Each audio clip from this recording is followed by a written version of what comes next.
The Spin-off Podcast Network. Are you making the most of your KiwiSaver investment? Generate is an award-winning KiwiSaver provider with a track record of strong long-term performance. Making a smart decision now could add tens of thousands of dollars by the time you reach retirement. Book a no-obligation chat with a Generate KiwiSaver advisor today at generatekiwisaver.co.nz/get-advice. A copy of the product disclosure statement is available at generatekiwisaver.co.nz. The issuer of the scheme is Generate Investment Management Limited, and of course, past performance does not guarantee future returns. I'm Toby Manhire, and this is Juggernaut, the story of the Fourth Labour Government, a podcast in 6 parts. Doesn't give my opponents much time to run up to an election, does it? This nation is at risk. What do you think you're up to now, you perverted little liar? I could smell the uranium on it as you lean towards it. The most radical overhaul in the history of New Zealand's administration. Juggernaut, the story of the Fourth Labour Government, made with the support of New Zealand On Air. Listen now on the Spin-off or wherever you get your podcasts.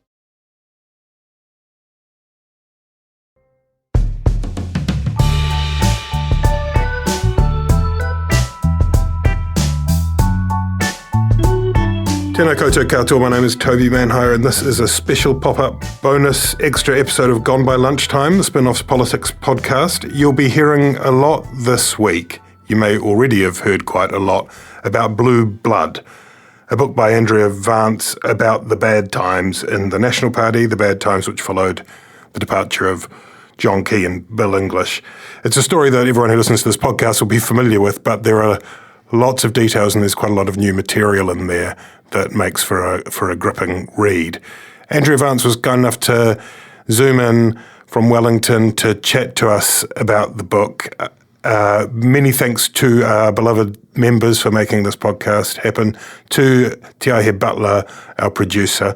I began by asking Andrea about the New Zealand situation vis-a-vis the British one, because I said to her, watching the British Boris Johnson implosion and the psychodrama around that, it made me think that that was a peculiarly British example. But then reading her book, I realised that we too have our extraordinary catastrophic moments.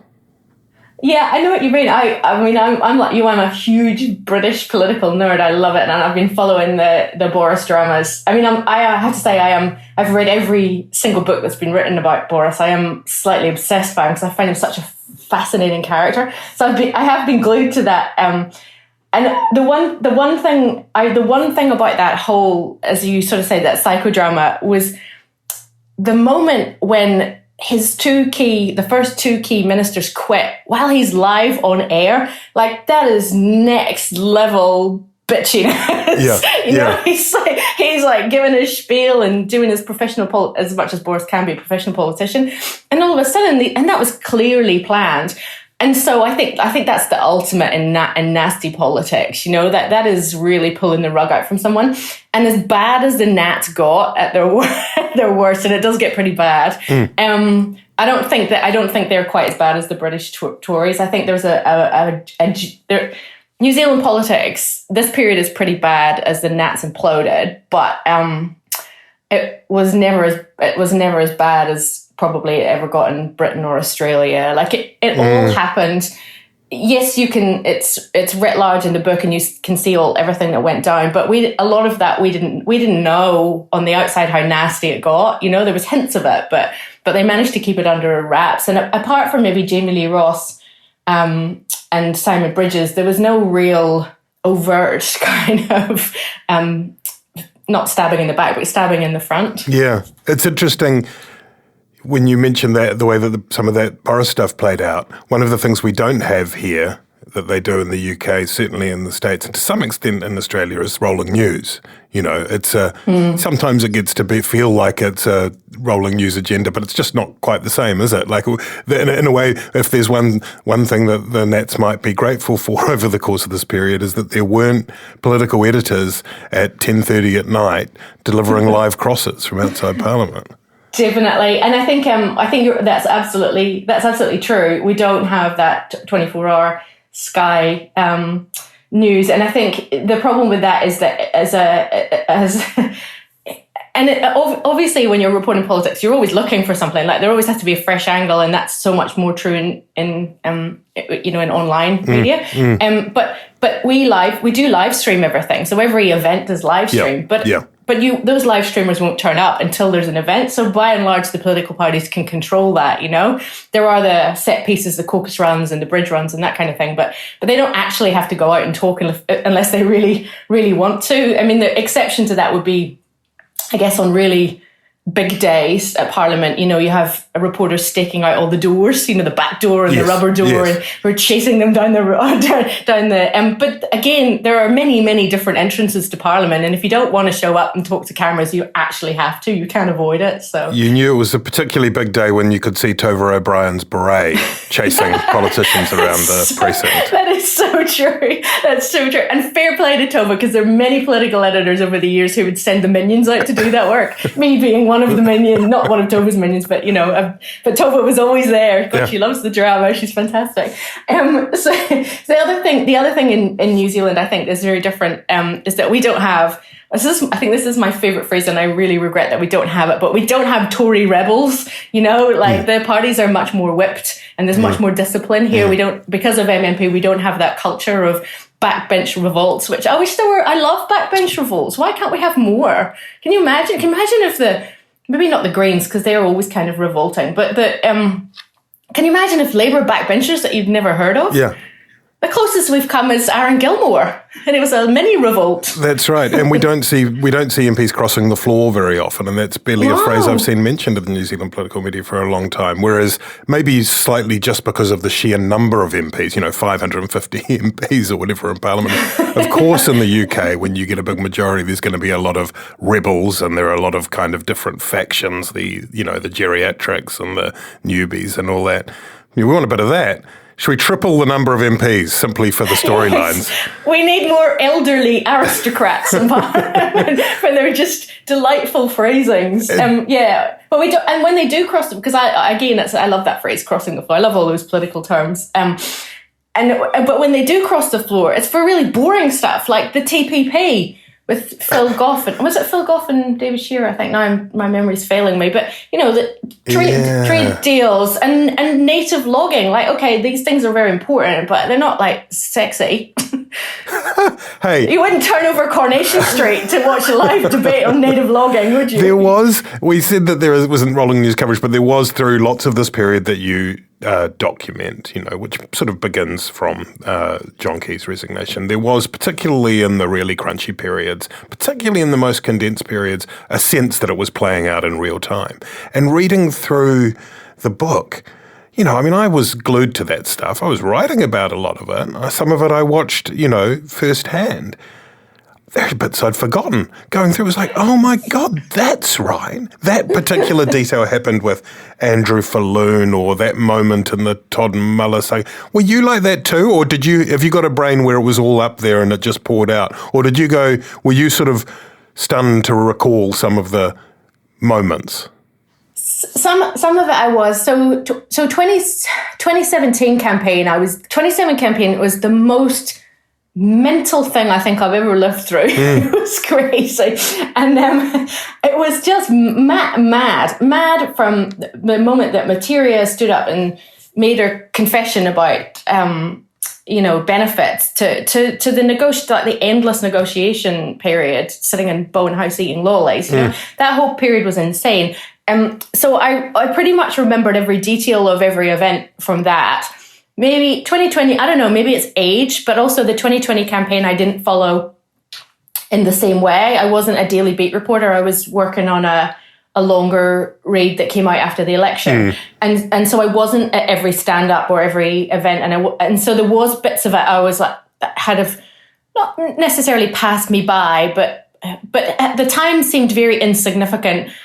But behind the scenes then, when I went to do the interviews and talk to people and find out what really happened, those very small things that didn't seem like much were actually much bigger behind the scenes. They had much more significance to the people who were in the party, So I suppose there was that. But I think the beauty of it is when you do the beauty of writing a book, and it was so good in a way, because when you're reporting politics, you sort of you do your page lead of a day, or you write, you file your story of a day, and then the next day you move on to the next thing, and then the next thing. And of course, yes, there is obviously a theme, like in the election campaign, it's a horse race, who's ahead, who's not.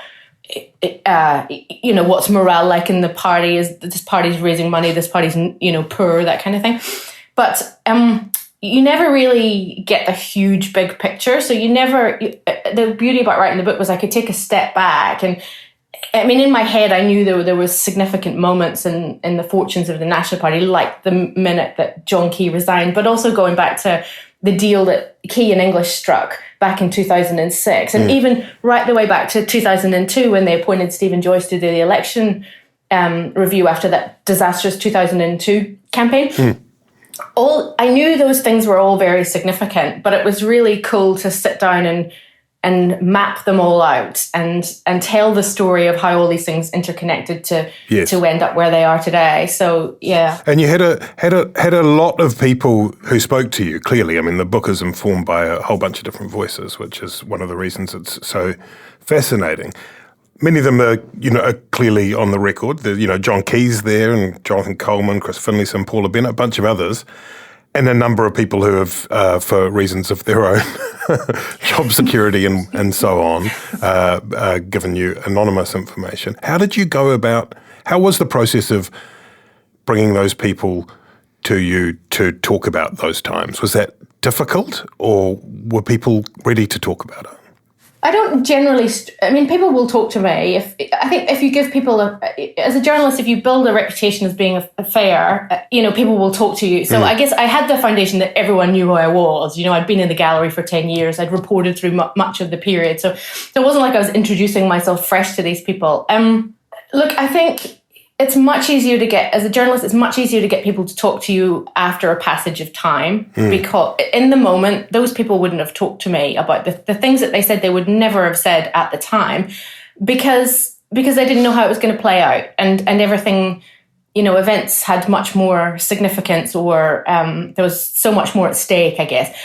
With the passage of time, there were more, and they were able to reflect as well. Sometimes you don't understand how things are, because you're in them, but a couple of years later, you're able to look back and think, "Oh, this is why this happened." Or, so I had the benefit of the passage of time for much of the events, and obviously in the early period of the book, the key years, like most of those people were very proud of what they built. Yes. Like they were happy to talk about it, and national people are the National Party politicians are very pragmatic. Like they understand when things go wrong, and they're generally quite forthright about where the problems lie. So I was lucky in that sense. I think, for whatever you think about the National Party and their politics or whatever, generally the people are quite honest and able to, I guess, separate their politics from reality, or the events, and accept when things have gone wrong and who was to blame. I think if I was writing the book today, what happened was, as I was nearing the end of the process of writing the book, obviously Christopher Luxon took over, and then apparently they had this caucus meeting in Queenstown where the book was discussed. Right. Apparently it's at some length, and then Christopher Luxon told his MPs that they weren't allowed to talk to me. So there was a gagging order. It was unfortunate because most of them had already talked to me at that point, and it was too late, like the book was nearly done.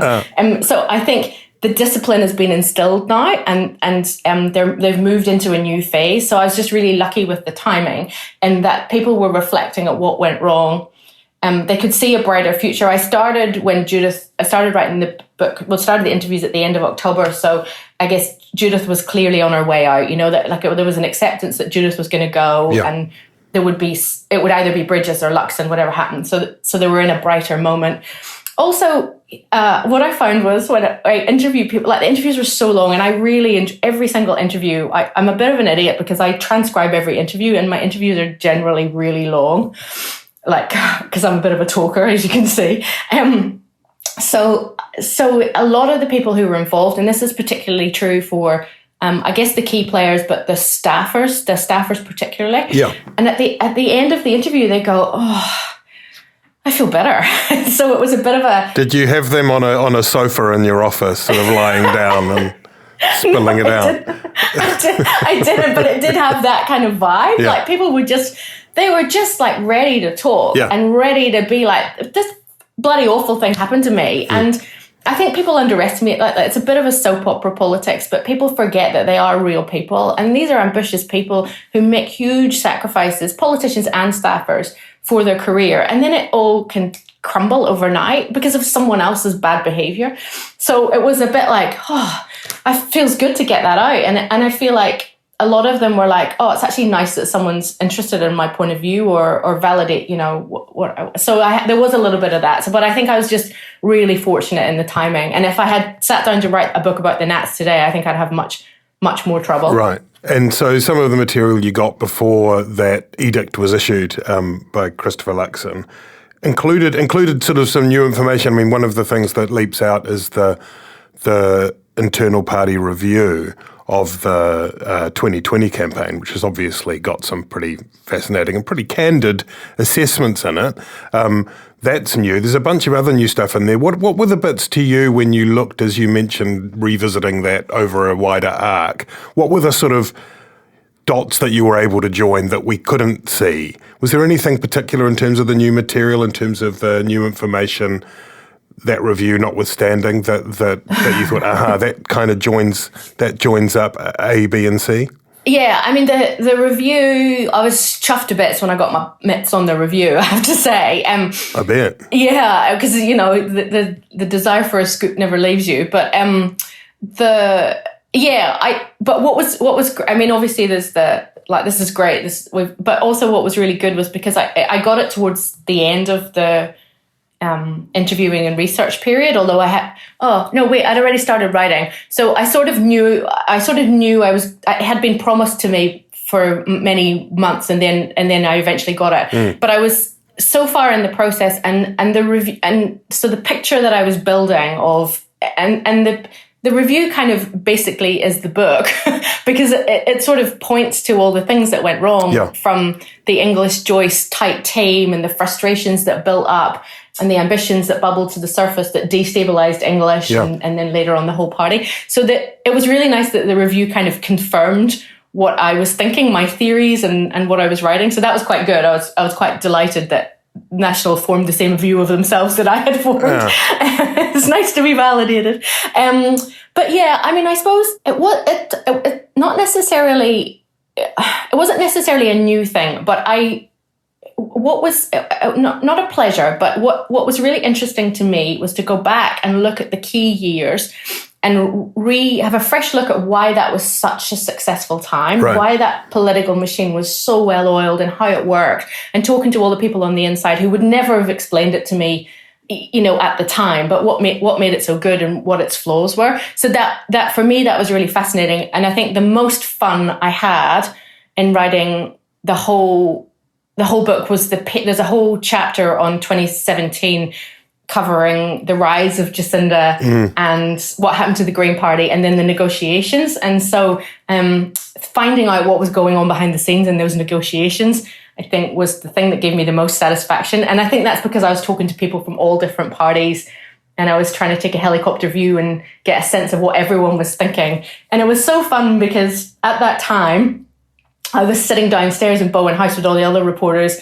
We're reading the lollicups and meandering to Facebook Lives with literally nothing to say. And there's all this frenetic activity happening above us. And we didn't know. We had no idea what was going on. And it was such a joy to actually find out what was happening, while we were oblivious downstairs. Right, to suddenly be able to kind of pull away the wall and see what was actually happening on the inside. Yeah. It's like, so that while we were, while the staffers were watching game shows and we were, bored and chasing Winston from Vietnamese restaurant to Vietnamese restaurant. And this was what was actually happening. And then the other thing, which there's a whole chapter on the ACT Party and its relationship to National. And I suppose it was really good to go back and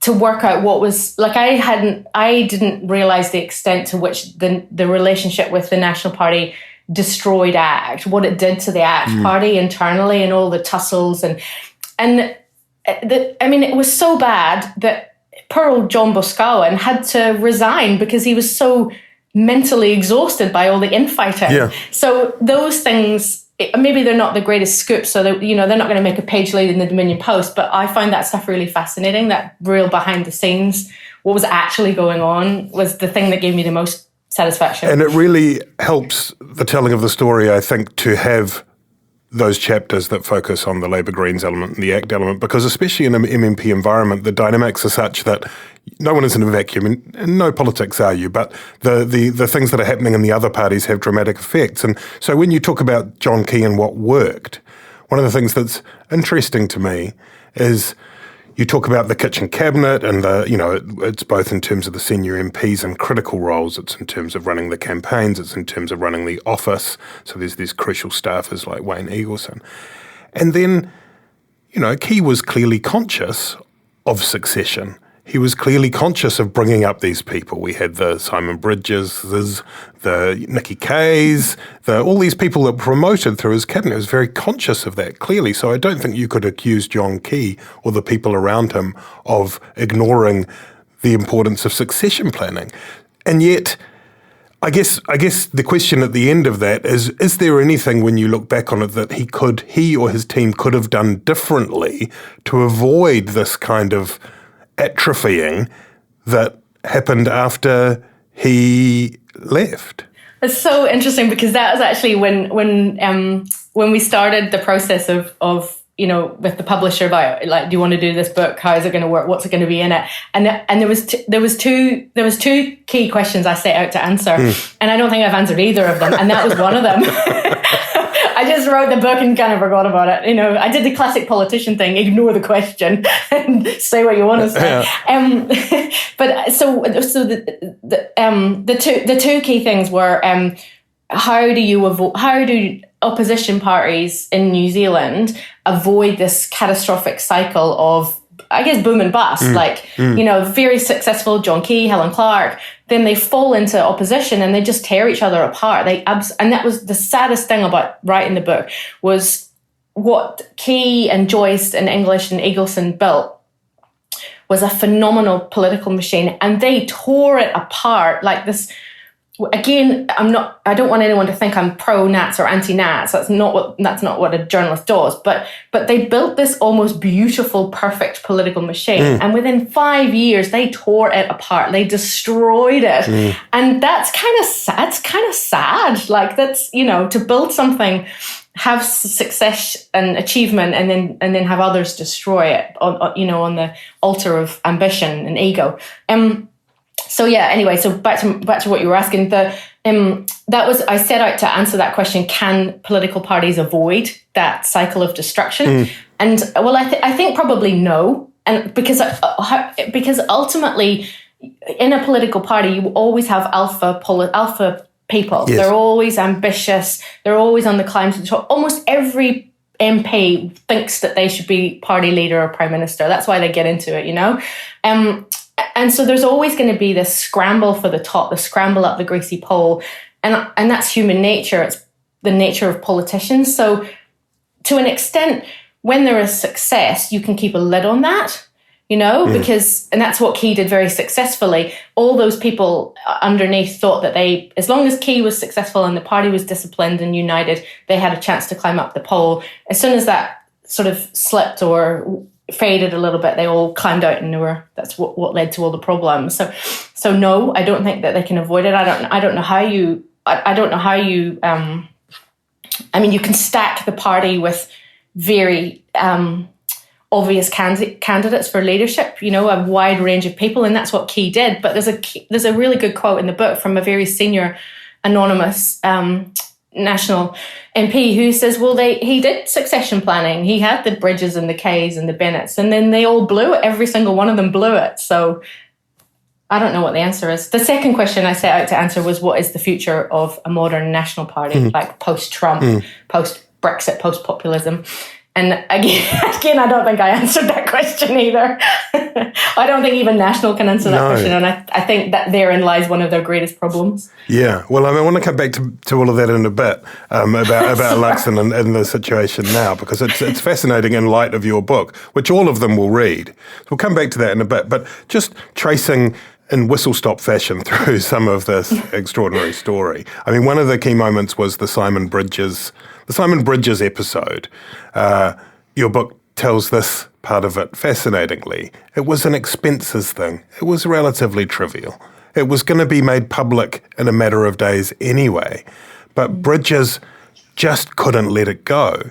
And this was a story, that was a News Hub story. And that, I mean, again, I don't want to get too much into counterfactuals because who can say, right? But if that thread hadn't been pulled, if he didn't get the bit between the teeth on that, who knows? Maybe Jamie Lee Ross, maybe it would be worse. Jamie Lee Ross would still be in the party. Maybe Jamie Lee Ross would be the leader of the National Party. No, I'm kidding. But, you know, that set in motion, that sort of set in motion, maybe it would have happened anyway, but it set in motion, didn't it? A whole series of cascading catastrophes. It really did, and it's so weird because I still don't really understand. Well, I think I do understand. I think at that point Simon was already being white-anted, and he was already feeling like the party was against him, and there was grumblings and all that kind of thing. So I think it was a defensive move from him, and it shouldn't have. It was so stupid, Like it was just he took on Trevor but all of that said, yes, there were mistakes made in that, but I think that Jamie Lee Ross was always already on that path. He was gonna do something to bring down Simon. Yeah. He was already feeling embittered and frustrated, and his ambitions weren't being fulfilled, and he was in the middle. His mental health was suffering. He was on the path to a breakdown. So I think something would have always happened. But yeah, it was so ridiculous that it was over those stupid expenses that they come out every quarter and we report on them every quarter, and you give the politicians a bit of a flick for wasting taxpayers' money, and then everyone moves on, It's bizarre. This is Climate Adaptation. We are the Pōtiki of the Taiao. And the words of those keeping the home fires burning. It's more than just going along and planting some trees. You got to be able to defend that place to the end of your life. We have the solutions. We just need to come back to the belief in ourselves as rangatira. Join me, Nadine Hura, and Ruia Āpirehama, for Ko Papa Ko Rangi Series 2, Ahi Ka. Brought to you by Te Komato Te Tonga, the Deep South Challenge, out now on the Spin-Off Podcast Network or wherever you get your podcasts. Kia ora, I'm Duncan Grieve, founder of The Spin-Off. You can help us keep all of The Spin-Off's award-winning journalism free for everybody by becoming a member today at thespinoff.co.nz/donate. Kia ora, I'm Alex Casey, senior writer at The Spin-Off. We wouldn't exist without the ongoing support of our generous members. If you're able to, you can make a donation at thespinoff.co.nz/donate. And then fast forwarding through into COVID, Simon Bridges is still there. The party is still polling really well. And then some of the criticisms that Bridges levelled at the government response, you describe them in the book, or I think a staff might describe them as looking caustic and carping. It was an interesting period because I, like you, have looked back at that over time, and the actual substance of the criticisms that Simon Bridges on the Epidemic Response Committee and in other forums was making, they held up. They were pretty sound. And yet they just didn't land tonally at the time, and I think Simon Bridges accepts this. They didn't land tonally, and then there was that Facebook post in which he just got absolutely savaged, including from people who were traditional national supporters. I've been sort of thinking about that a bit, and it's one of those great challenges of opposition.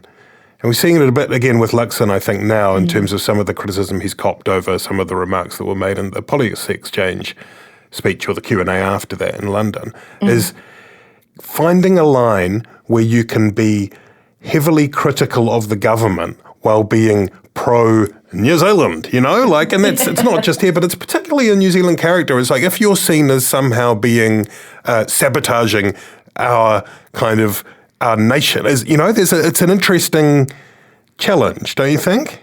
Definitely. So there's two things to that.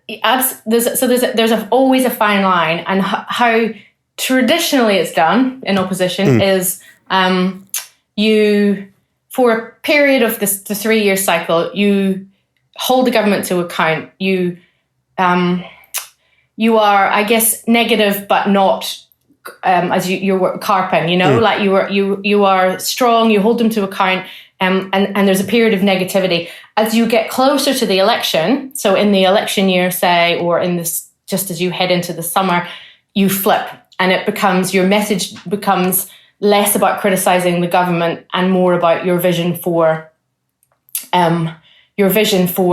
the country and for your government, for your leadership. So that's the traditional path that you follow. 2020 upended politics and it accelerated the cycle. It made us all much more political animals. We were all glued to the 1 p.m s. Every single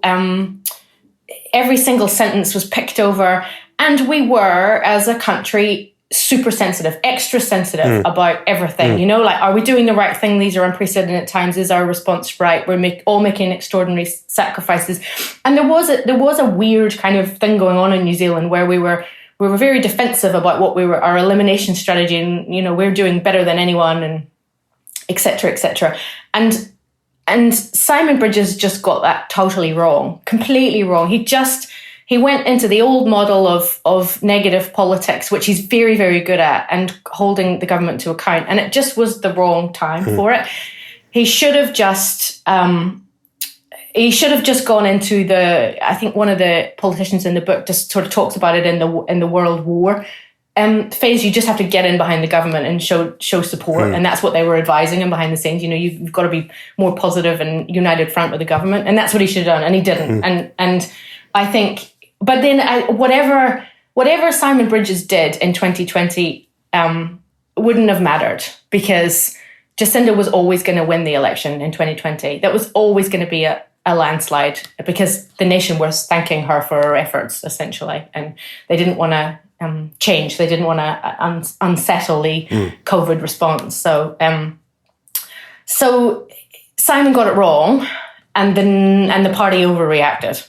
So and I think you can trace it back to there's a phrase in the election review that I think is really telling, where I'm just going to read it. It says resentment pervaded their approach to opposition.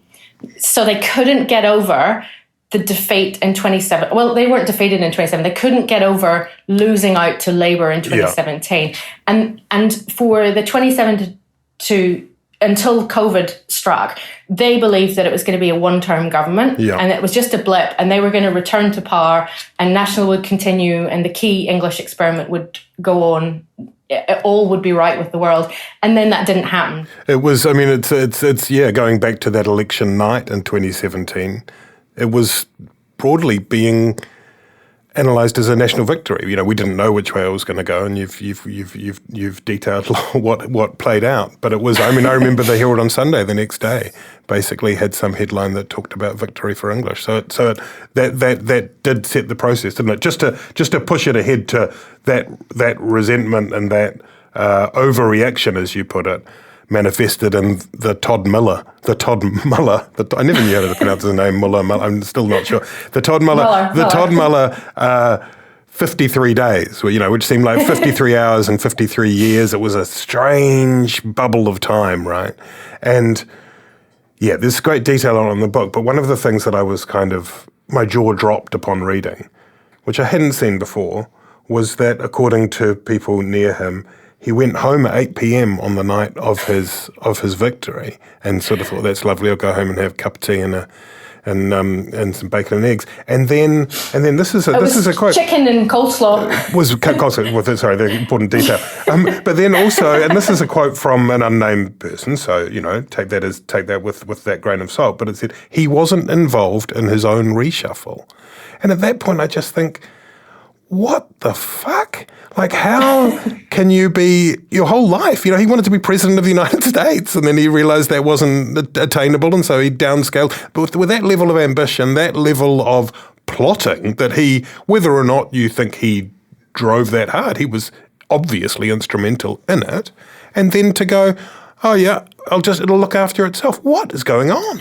Well, I think further on from that, there's another quote that says that his head was stuffed from day one, I think is the exact quote. And I think that's what was wrong. I think he just couldn't handle the pressure. And he's talked about, he's written about it in great detail about what was going on in his head. And it's absolutely his description of what happened to him is absolutely heartbreaking, and that's one of my great regrets in the book is that he agreed to talk to me, and we had an interview established, and then obviously Christopher Luxon. Well, I understand Christopher Luxon then. That was the point where he said no more interviews or don't be talking. So, but that's what I would have loved to have sat down with Mueller and gone through, what actually went wrong. But yeah, I mean, the staff, like I talked to so many staffers of that period who were all experienced hands, long-term political operatives, long-term in the beehive and around Parliament, and they were just like, what the hell? They just couldn't believe. They just could not believe what was happening. The level of chaos and indecision and just sheer unprofessionalism that was just an absolute. It was just chaotic, I think. A train wreck is how one of them described it. Yeah, train wreck. I think you named one of the chapters train wreck, and there are a few that's the metaphor people. The other one is car crash. Appears quite a lot from various of your sources as well. And then another chapter heading that you use is hospital pass, which of course is what happened when Judith Collins at last got the job she'd coveted all those years. And you're reading it again, you kind of think, well, quite right. Of course she got the job. Even at the time, it was like, what else are you going to do? And there's even one feels some amount of sympathy for her being left with the carnage from that train wreck in the form of, to mix the metaphor, the hospital pass.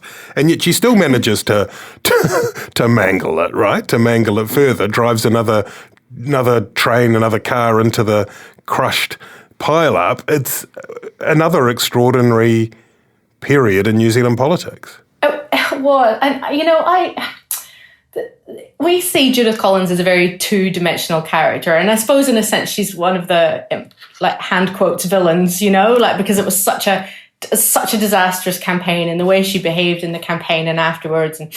But I talked to people. It's not easy to get people to defend Judith. To be fair, there's still a lot of anger towards her and towards Mueller as well about how things played out. But the campaign was always it was a hospital pass. It was always going to be really difficult. And people did talk about her having a certain element of dignity. She went out there every day. And I saw this with Phil Goff as well. And one of the saddest things I've ever seen in politics is the 2011 campaign, when poor old Phil Goff had to go out to these lonely campaign events and every day get up and he'd be so cheerful and he'd go out there. And it's the worst job. And I would not do that job for all the tea in China. It's horrendous. And she went out there and she did it.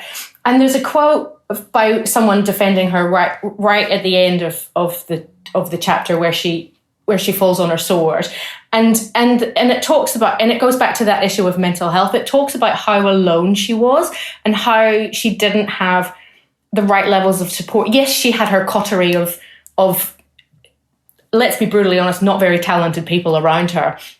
She didn't have the big guns. She didn't have the support.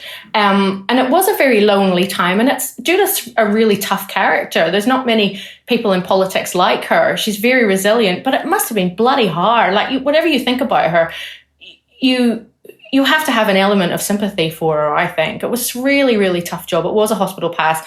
And they gave it to her and then kind of let her get on with it, let the disaster unfold. In a sense, and Judith did what Judith was always going to do. She was always the character. There was no surprises in how that leadership played out. I think the one thing that did surprise me about Judith's leadership was I followed Judith's career the whole time I was in the gallery. Those were my rounds, her portfolios. I've interviewed her many, many times. When she was a minister, I guess prior to 2014, she was a phenomenal political success. She had brilliant instincts, maybe not quite Key Joyce level, but she had great instincts for saying the right thing and what people wanted to hear, what would play well. And she's really good. She was really good at politics. I don't understand what happened in 2020 because she was really bad at politics in 2020. She's great on issues. Like, she was great as an opposition spokesperson in particular portfolios. She would just nail it every day. She knew exactly, raise a focus. But maybe the lack of people around her, the tearing up of the plan seemingly on a whim. All the of Monday Night Massacre, right? Yeah, I mean, and then let's push it. We know what happened in the election. As you say, it was always going to go one way, but it was made worse. That review happened, which MPs were only able to see in the caucus room, but somehow Andrea Vance got a copy of it, which who can say how that happened? And then I'm kind of looking for, you talk about 2002 early on in the book when National were wiped out as a phoenix moment. It happened to be the year that John Key came into Parliament too. Yeah. Looking for what's the phoenix moment from this? Was it that election defeat, or was it the night that Judith Collins decided to try and torpedo Simon Bridges, who was making lots of noises around the traps about having another go? Was it that when another extraordinary night played out? What was the phoenix moment, the lowest point, maybe we could call it, the point from which National went? Jonathan Coleman said at one point of that early period that we just got sick of losing. We just, was that it when Luxon was appointed leader? I mean, those are the obvious ones. That night where Judith tried to bring down Simon and brought down herself in the process. I guess that's an obvious one. Maybe if I was trying to be clever about it, I'd say, well, is the phoenix moment the moment when John Key anointed Luxon and Luxon expressed an interest in politics? And then, I mean, let's be honest, Key is responsible for Luxon's career. He wouldn't have been selected in Botany if he didn't have Key behind the scenes and Key doing the ring. So maybe it was when John Key decided that Luxon was his heir apparent, maybe way back in, God, even when was that? Was that 2019? Maybe that was it. I think it might have been, yeah. But so I guess, but the obvious one is when they finally managed to remove the mill around their neck, which was Judith Collins. And I guess, not a phoenix moment, but a very key event, I think, happened more recently. It actually happened, funnily enough, I don't want to give away the conclusion of the book because my publisher will kill me, but the day I delivered the manuscript, so send it in at like 9 or 10 a.m. and then bloody Simon quits politics forever. It's like, Simon, what are you doing to me? Like the whole ascension of Chris Luxon kind of had to change the latter half of the book. So that was already I already had to do more work and go off and find out more about Luxon and that kind of thing. And then Simon quits on me. So that I had to, there was some hasty rewrites. But I think that parting of ways, and you'll have to buy the book to find out what actually went on. I'm not going to give that away, but there's more to that story of Simon's decision to leave politics. And I think that is a key moment in what the National Party will be in the future.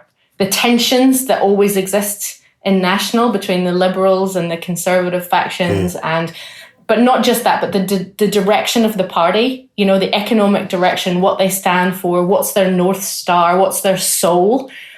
What is the point of even being the National Party? And I think that diversion between Luxon and Bridges is a key moment and will play out into the future. In a way that broadly you think is in Luxon's favour? I'm not sure about that. Okay. I don't know. Of course. I've yet to make up my mind about Luxon. Like he wouldn't sit down with me for an interview. Yeah. I haven't had the opportunity to interview him. I've watched everything he's ever said, every speech, and read all his speeches and stuff, but I do, at the heart, some people have said it in the book, they think they're not my words, but they think his politics is very shallow. And so he doesn't stand for much. So I am yet to work out who he is and what that means for the future of the party. So maybe I'll have to do another book. Yeah, we'll watch for that in the sequel. Let's talk about Luxon a bit. I mean, since the book, after the conclusion of the book, Luxon has had a couple of, I suppose, tests, which I want to ask you about, specifically the response to the Roe v. Wade, which obviously reverberated around the world when that Supreme Court decision was issued. Christopher Luxon has previously affirmed the proposition when put to him that abortion is tantamount to murder. He's also been very clear that he will not attempt to change the existing settings in New Zealand. Life was made difficult for him by Simon O'Connor, the MP for Tamaki, who showered his Facebook page with love hearts, I think, and said it was a good day. In terms of the lessons that one might draw from both the report and your longer narrative about the National Party, how would you assess Luxon's response to that challenge? Well, I think it goes back even further than Roe versus Wade. And I think it goes back to when he made clear in quite uncertain and quite certain terms what his positions were on these socially conservative issues. Way back to his if you go back to his selection meeting, where he made a point of laying out his views on these issues, abortion in particular.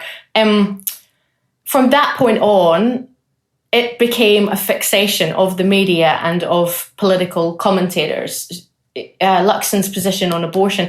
And it's strange because, English held similar position. Todd Muller, I think, voted against the abortion legislation that went through prior to Luxon being in politics. It previously wasn't an issue, but again, politics is all about timing. I think it comes down to he's quite naive about politics. I think he just doesn't have political nous yet, and it will develop, I think. It will come in time, but it just showed, and not just that, in that period, not just that, when he was going for selection, he sat down and did a television interview talking about how he was going to stand for candidacy before he'd been selected. And that pissed off so many people in the caucus, because that you do not do that. There's the unwritten rules, especially in the National Party. You sit down and shut up and wait your turn, do the hard yards.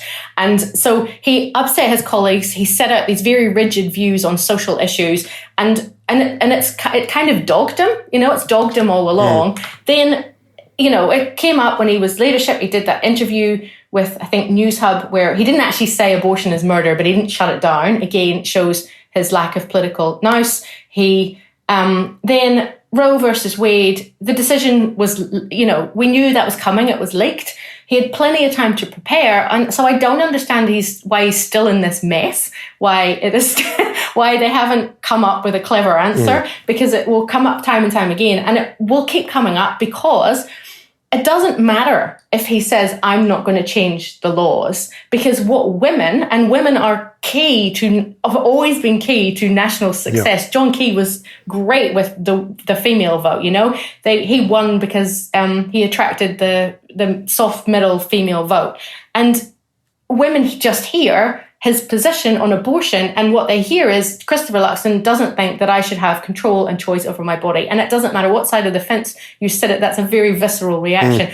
And you talk to men and you talk to women, and I actually had this conversation with my husband last night, because he's like, well, it's very beltway and I don't think people care. And I was like, whoa, matey, hang on, you're not a woman. Women do care about this stuff. Again, I think my point is, I think it speaks to his political naivety, and he just doesn't have the instincts that Key had, and Bridges had as well. Those killer political instincts that mean that you can think on your feet when you come across a tricky interview or a tricky question. Yeah, and sometimes it feels a little bit like what David Shearer struggled with. David Shearer, a really intelligent guy, but sometimes you could see when he was speaking during Labour's difficult years, you could see the advisors, I always imagined, in his ears telling him things to say, and he just got stuck. He just got stuck.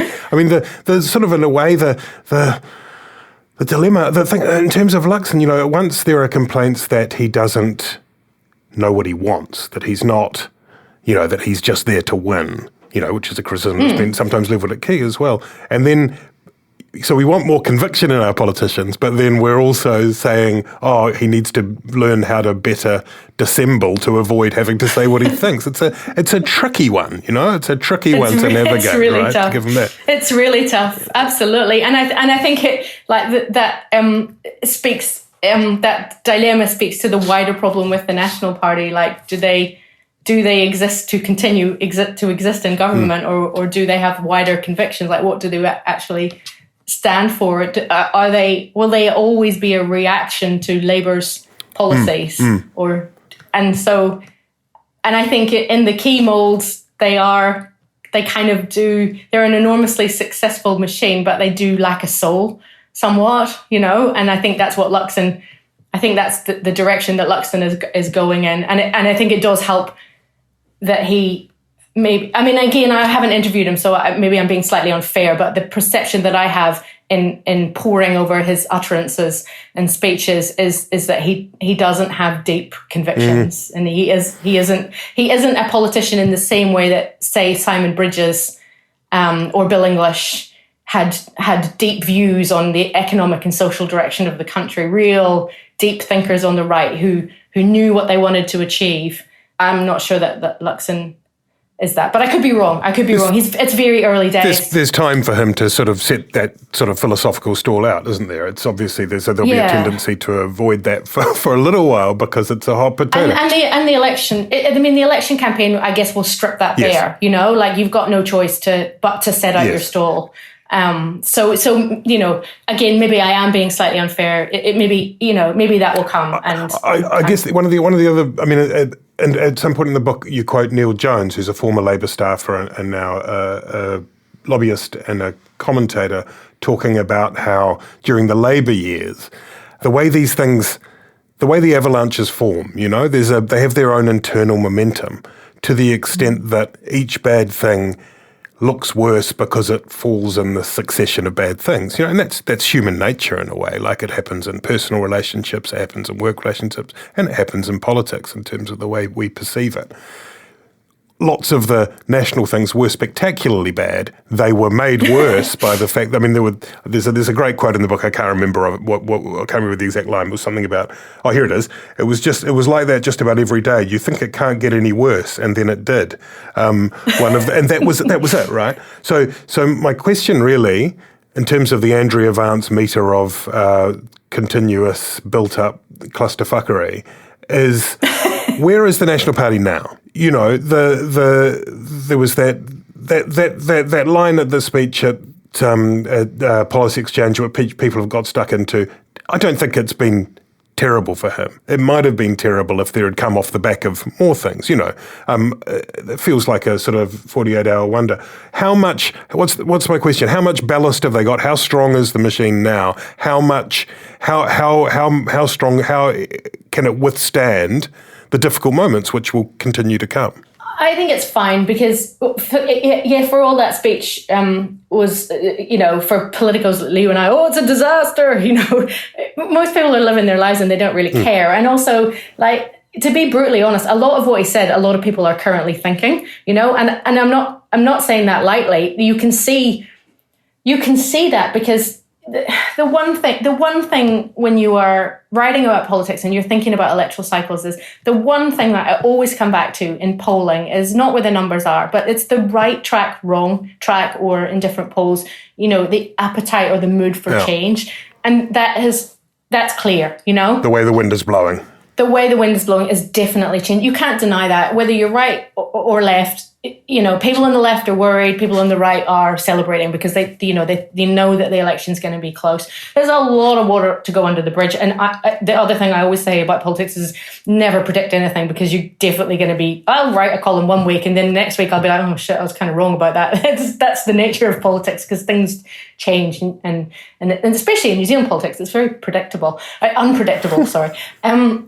He's got amazing people around him now, and I think that's been one of the problems in opposition is trying to hire good people, and he's got like Wayne Eagleson, Cam Burrows is back. They've hired Hamish Rutherford, who is an excellent journalist to do his media. You know, like all the people he's got around him are phenomenal, and that really helps. But also, like, I don't want to just to come off as a criticism of the media, of which I am, but the media has decided the narrative now. Do you know what I mean? Like, everyone was bored, essentially, of National tearing itself apart. In the same way that when there was the change of when Jacinda ascended to the deputy and then the leadership, everyone was bored of the story of Labour being crap. And everyone was bored of the story of National being crap. There's only so many leadership spills that you can handle in one cycle.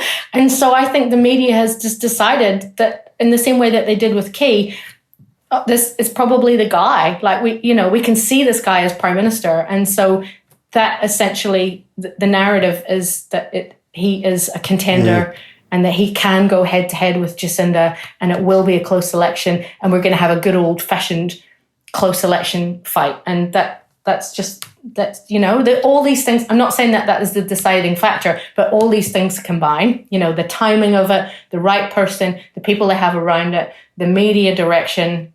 And then, we'll see. But it's definitely better than it has been in the last, since 2017, I guess. I think just a quick point of correction. The media is 100% behind the Labour government after being bought off by a $55 million public interest journalism fund. Maybe you didn't get the memo, but that's how it works. No, but it's the $55 million. We're getting a little low, so okay, but we digress. Look, Andrea, thanks so much for talking to me. That was a fascinating conversation. My pleasure. The book is Blue Blood: The Inside Story of the National Party in Crisis, published by HarperCollins, and you can buy it at bookstores now. That's Gone By Lunchtime. We'll be back soon with another episode with Ben and Annabelle. Thanks to Spin-Off members who make these sorts of conversations possible. Tutiahi Butler for producing. We're back soon.